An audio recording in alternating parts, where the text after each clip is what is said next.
سلام الله عليكم أعزائي تلاميذ سنة ثانية متوسط، أهلا وسهلا بكم في درس جديد. أعزائي زوار القناة الجدد، أهلا وسهلا بكم، شرفتوني ونورتوني في القناة. ما تنسوش إخوتي من فضلكم الضغط على زر الاشتراك وكذلك تفعيل الجرس حتى يصلكم جديد كل الدروس إن شاء الله. تابعوا معي اليوم صفحة رقم 32 وصفحة رقم 33، يعني راح نديروا الصفحتين مع بعض. درس اليوم راح نشوفوا فيه لو فوكابولار دو ميرفيو، يعني المصطلحات أو الجمل أو العبارات العجيبة أو التي نستعملها في القصص والتي يعني لا توجد في الواقع. هذا هو معناته لو فوكابولار دو ميرفيو. Voilà. Je lis le texte. Un jour, la plus belle des jeunes filles à marier, près de la fontaine, entendit la voix d'une fée lui dire « Tu te marieras avec un jeune homme serpent ». ذات يوم كانت هناك من أجمل الفتيات التي سيتزوجن، كانت قريبة من نافورة الماء. لا فونتين هي هذاك المكان وين يخرج منه الماء. سمعت صوت جنية يقول لها ستتزوجين مع رجل أفعى أو رجل ثعبان. Voilà. Grâce à une phrase magique, tu pourras rompre l'enchantement. وبفضل جملة سحرية تستطيعين أن تلغي السحر أو اللعنة. La belle fut mariée. Le soir de la fête, le jeune époux se transforma une fois encore en serpent. يعني في حفلة أو في مساء حفلة الزواج هذاك الرجل الشاب تحول إلى ثعبان مرة أخرى. Alors, elle prononça la formule magique que la fée lui avait soufflée et le jeune homme retrouva forme humaine. إذن الفتاة نطقت بالعبارة السحرية التي أعطتها لها الجنية. إذن وهذاك الشاب أو الرجل الشاب تحول أو عاود رجع إلى شكله الإنساني. هذا فيما يخص شرح هذا النص. ننتقل إلى الأسئلة. Je réponds aux questions. Numéro 1. Je choisis la bonne réponse. La fée est يعني اختار الإجابة الصحيحة. الجنية هي A. Une méchante sorcière يعني ساحرة شريرة. B. Une gentille magicienne يعني ساحرة لطيفة. Une femme ordinaire أو سيدة عادية. Donc la réponse هي la fée est une gentille magicienne. الجنية هي ساحرة لطيفة. Numéro 2. En quoi se transforma le jeune époux le soir de la fête? إلى أي شكل تحول يعني الزوج époux لهنا معناته زوج يعني في مساء الحفلة. Il se transforma en serpent. Voilà. يعني هو تحول إلى ثعبان. Voilà. شوفوا لهنا le jeune époux se transforma une fois encore en serpent. Voilà, هذه الإجابة. Numéro 3. Que prononça la jeune mariée pour que le jeune homme retrouva sa forme humaine? ماذا قالت أو بماذا نطقت الفتاة أو الزوجة الشابة حتى يسترجع الرجل شكله البشري؟ Elle prononça la formule magique que la fée lui avait soufflée. يعني هي نطقت بالعبارة السحرية التي أعطتها إياها الجنية. Voilà. هذا فيما يخص الأسئلة، يعني باش نفهموا أكثر هاد لا بارتي تاع النص. كملوا معايا هنا. Le conte est une histoire merveilleuse.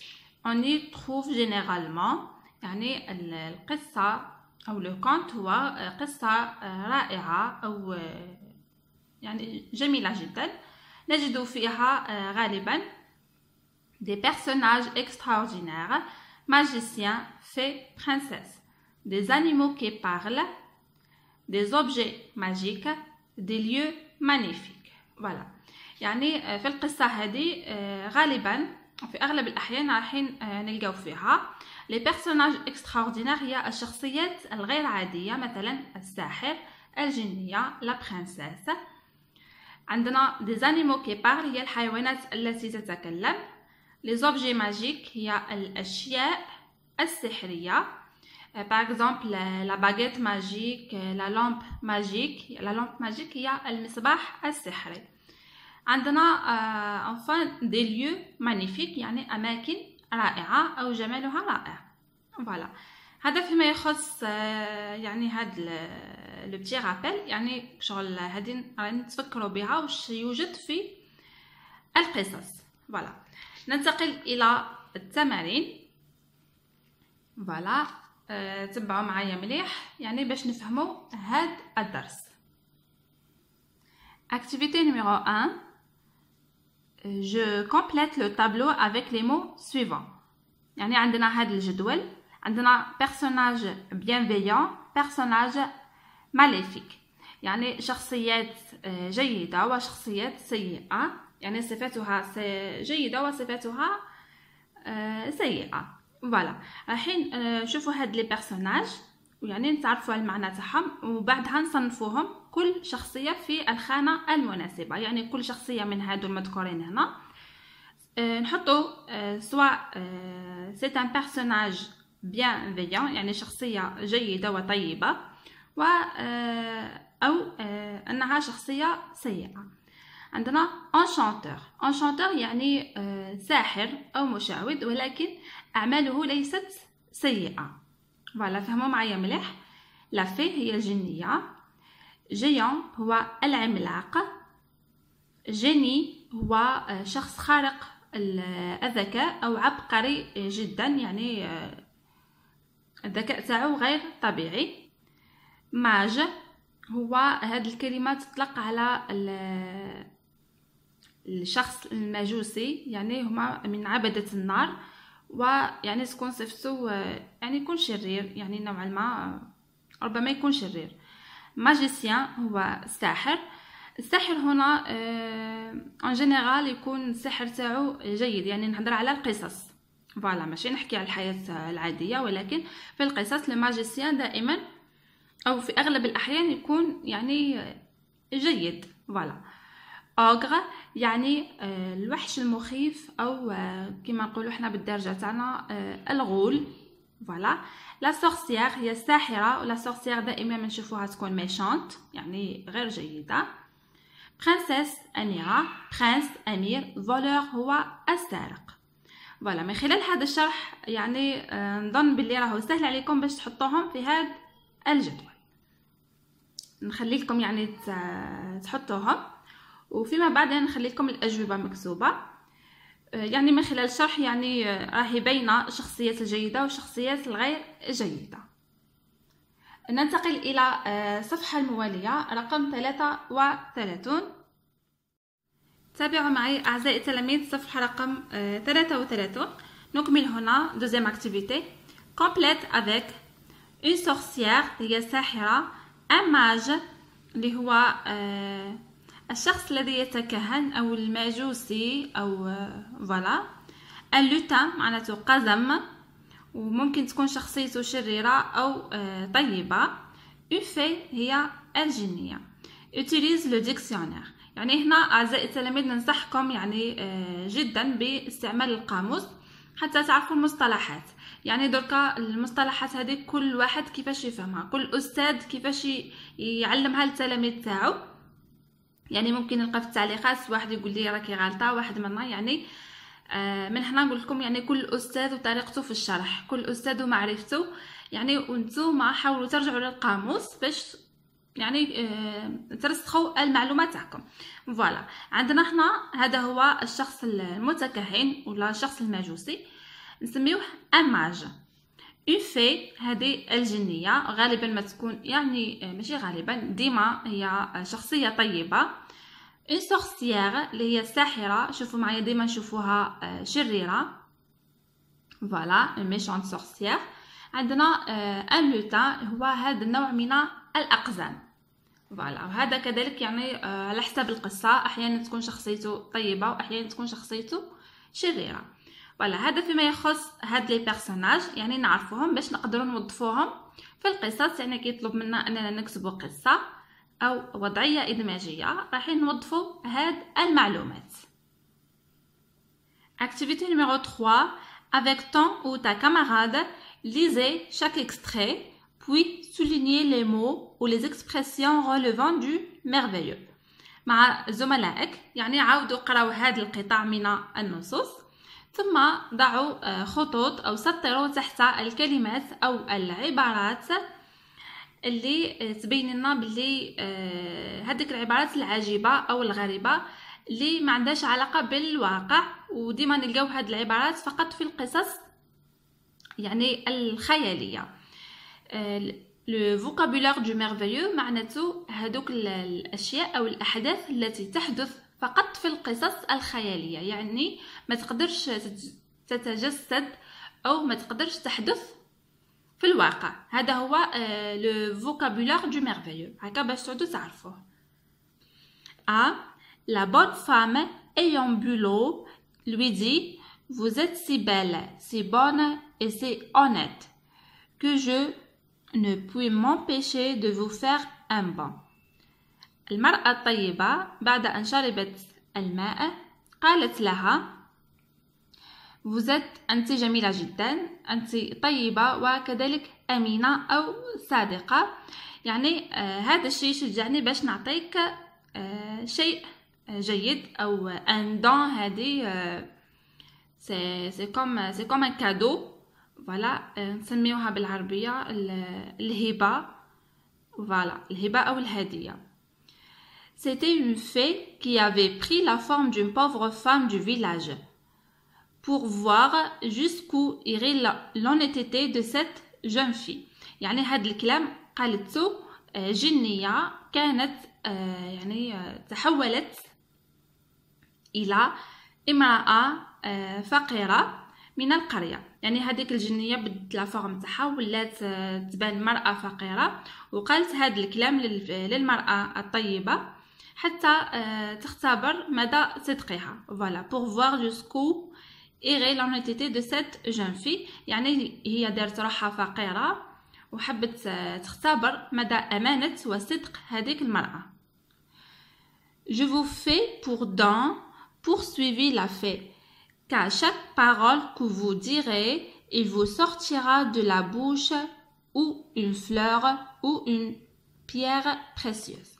يعني قالت لها كل ما تتكلمي فوالا ولا ما يخرج من فمك حديث، إذا كان هذاك الحديث صادق وكلام طيب، كل مرة راح تخرج من فمك سواء زهرة أو وردة ولا تخرج من فمك حجرة ثمينة. فوالا، هذا فيما يخص هذا النص. نشوفوا هنايا لو فوكابولار دو ميرفيو ولا لي زيكسبرسيون ريليفون دو ميرفيو هما اون في. الجنية هذه هي موجودة فقط في القصص. هذيك الجنية أخذت شكل امرأة فقيرة، كذلك هذه نسطروا عليها لأنه هذا الشيء ما يحصلش في الواقع. فوالا، عندنا كذلك هنا il vous sortira de la bouche ou une fleur ou une pierre précieuse. هذه كذلك من المستحيل أنه شخص يكون صادق وأمين في كلامه. impossible يعني راح تخرج من فمه وردة ولا حجرة ثمينة. هذا الشيء يحدث فقط في القصص الخيالية. فوالا، راح نحط خط تحت هذه العبارة. فوالا، نكمل هنا. نواصل هنا ب c'était une belle femme mais fière et hautaine. Elle ne pouvait pas supporter que quelqu'un la surpassât en beauté. هي كانت هناك امرأة جميلة ولكنها كانت يعني مغرورة ومتغطرسة، ولم تكن تتحمل أنه يكون هناك شخص يفوقها في الجمال. Elle avait un miroir magique. Quand elle s'est contemplée, elle disait. كانت لديها مرآة سحرية، وعندما كانت تنظر إليها أو تتأملها كانت تقول: Petit miroir, quelle est la plus belle de tout le pays. كانت تقول مرآتي الصغيرة مرآتي الصغيرة من هي الجميلة في كل البلاد. Et le miroir répondait Madame la reine, vous êtes la plus belle de tout le pays. يعني والمرآة كانت تجيبها سيدتي الملكة أنت الأجمل في كل البلاد. فوالا شوفوا معي هنا العبارات المسطرة. هنا عندنا ميغوار ماجيك لو ميغوار ريبوندي. هاد العبارات ما هي فقط توجد في القصص الخيالية، يعني احنا في الواقع تاعنا ما كانش المرآة السحرية وما كانش مرآة تتكلم. فوالا هذا هو المقصود بال لو فوكابولار ميرفيو. فوالا نكملو هنايا. سي Cendrillon alla aussitôt cueillir la plus belle citrouille qu'elle put trouver et la porta à sa marraine. Cendrillon هي سندريلا ذهبت لتقطف أجمل يقطينة تجدها. لا citrouille هي اليقطين وأحضرتها إلى السيدة المرافقة لها، يعني هذيك المرأة اللي كانت مع سندريون اللي كانت تساعدها هي سميوها لا مارين. Elle ne pouvait pas deviner comment ce légume allait la conduire au bal. ولم تكن تتخيل، يعني سندريلا لم تكن تستطيع أن تتخيل كيف لهذا الخضر أو هذا السيتروي أنها تأخذها إلى الحفلة. Sa marraine creusa la citrouille et n'ayant laissé que l'écorce. المرأة أو المرافقة حفرت كروزا، يعني حفرت هذيك اليقطينة وخلت فيها غير القشرة تاعها. Voilà. La frappa de sa baguette magique et la citrouille fut aussitôt changée en un beau carrosse tout doré. يعني عندما يعني ضربتها أو وضعت عليها عصاها السحرية هذيك لا citrouille تحولت إلى عربة. لا كاروس هي العربة، عربة جميلة لونها ذهبي tout doré. Voilà. Ensuite, elle alla regarder dans la sourcière où elle trouva 6 souris tout en vie. ثم ذهبت ونظرت في مصيدة الفئران. لا sourcière هي مصيدة الفئران، فوجدت 6 فئران ما زالت على قيد الحياة. Elle dit à Cendrillon de lever un peu la trappe de la sourcière. ثم قالت لسندريلا أن ترفع قليلا هذيك المصيدة. Et à chaque souris qui sortait, elle lui donnait un coup de sa baguette et la souris était aussitôt changée en un beau cheval. يعني وعندما بدأت هذيك الفئران بالخروج من المصيدة كانت يعني كل فأر تقيسو بلا باغيت تاعها فيتحول إلى حصان جميل. فوالا هذا ما وجد في هذه القطعة من النص. فوالا هنايا أعزائي التلاميذ اغتنموا هذه القطعة من النصوص ووظفوهم في الوضعيات الإدماجية، يعني ممكن أنكم تقتبسوا منهم وتهزوا منهم أفكار ومصطلحات وتوظفوهم في وضعيات من إنشائكم الخاص. هذه راح تسهل عليكم المهمة بزاف. فوالا هذه نصيحة فقط من عندي. هنا نشوفوا العبارات اللي نوجدوها فقط في الخيال. هي la frappa de sa baguette magique et la citrouille fut aussitôt changée en un beau carrosse tout doré. يعني هاد العبارة أنه فقط في الخيال أنه نمسوا حاجة بلا باغيت ماجيك وتتحول إلى شيء آخر. هذا في الحياة الواقعية ما كانش. فوالا هنا كذلك فيما يخص الفئران، يعني اللي قاستهم بالعصا السحرية تاعها وحولتهم إلى أحصنة. هذه فقط يعني من نسج الخيال. فوالا هذا فيما يخص العبارات التي نستعملها للتعبير عن يعني عن الخيال ولا العبارات اللي نستعملوها فقط في القصص. فوالا جيسبر كو سي بيان كلير. ما نطولوش بزاف الفيديو، يعني ديجا راهي طويله. عندنا كاتريامون كومبليت افيك دي مو دو ميرفيو، يعني اكمل الجملتين بكلمات يعني نوجدوها في القصص. انا هنا عطيتكم امثله وانتم ديروا الامثله من عندكم. فوالا لا في est un personnage gentil. الجنيه هي شخصيه لطيفه. La sorcière est un personnage méchant. يعني الساحرة هي شخصية شريرة. فوالا، هادو لاحظوا معايا gentil و méchant ce sont des antonymes، يعني كلمات متضادة. فوالا، بهذا نكون أعزائي التلاميذ وصلت لنهاية درس اليوم. أترككم في رعاية الله وحفظه، وسلام الله عليكم.